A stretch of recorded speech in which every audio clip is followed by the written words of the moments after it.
বন্ধুরা, কাঁচা আমকে গরম জলে দিয়ে ফুটিয়ে এই রেসিপিটা আপনারা একবার করে দেখতে পারেন। গরমে এই রেসিপিটা খেলে কিন্তু একেবারে প্রাণ জুড়িয়ে যাবে। এই রেসিপিটা বাচ্চা থেকে বড় সকলেই খেতে খুবই পছন্দ করবে। নমস্কার বন্ধুরা, আবার নতুন ভিডিও নিয়ে আপনাদের সামনে হাজির হয়েছি। আমার চ্যানেলটা নতুন হয়ে থাকলে চ্যানেলটিকে সাবস্ক্রাইব করে আমার পাশে থাকবেন।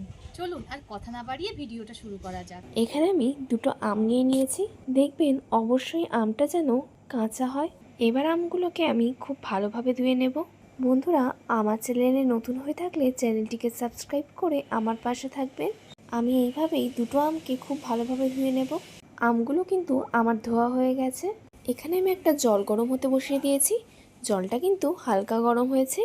এবার দুটো আমকেই এর মধ্যে দিয়ে দেব।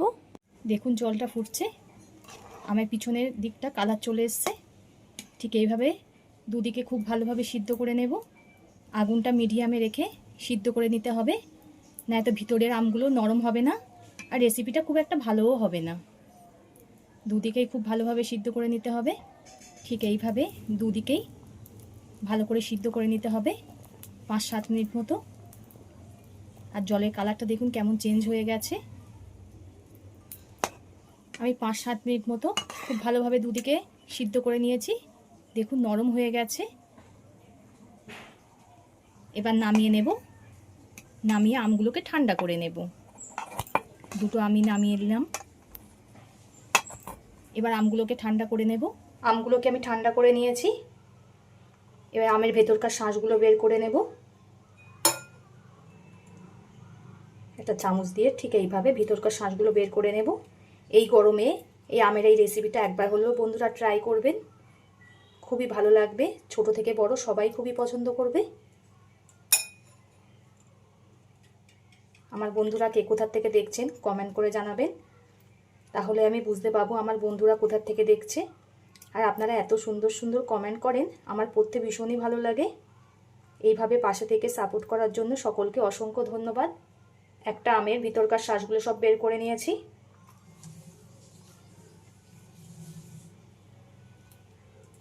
এই আমটারও বের করে দেবো ভিতরকার শাঁসগুলো।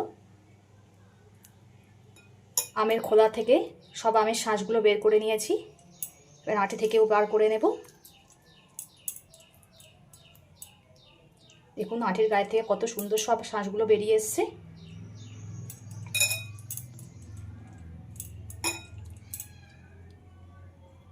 দুটো আটিরই শাঁস বের করে নিলাম। এখানে আমি একটা মিক্সচার জার নিয়ে নিয়েছি। এবার আমের পাল্পগুলোকে সব দিয়ে দেবো মিক্সচারের ভেতরে। এবার এতে দিয়ে দেবো স্বাদ মতো লবণ। এই ছোটো চামচের মাপ করে 2 চামচ চিনি দিয়ে দিলাম।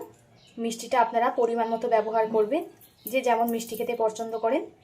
অনেকে আছে একটু টক খেতে পছন্দ করে, তারা মিষ্টির পরিমাণটা বুঝে দেবেন। এবার এতে দিয়ে দেবো চাট মশলা, দিয়ে দিলাম অল্প করে জল জিরা। এবার এতে দিয়ে দেবো ফ্রিজের ঠান্ডা জল, আপনারা চাইলে বরফও দিতে পারেন। আমি এখানে ঠান্ডা জল দিলাম। এবার খুব ভালোভাবে ব্লেন্ড করে নেব। আমার খুব ভালোভাবে ব্লেন্ড করা হয়ে গেছে। একটু ঘন হয়েছে, আমি একটু পাতলা করে নেব।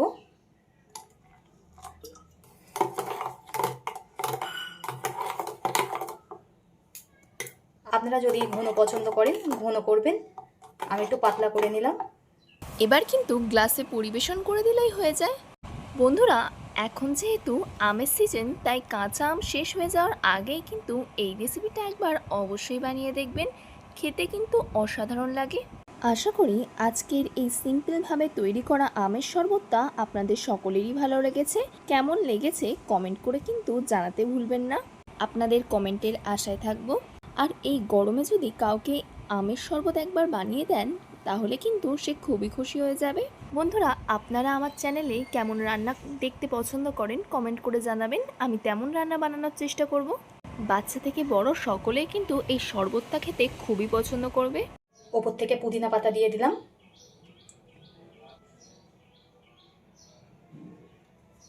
এতক্ষণ ধৈর্য ধরে ভিডিওটা দেখার জন্য সকলকে অসংখ্য ধন্যবাদ।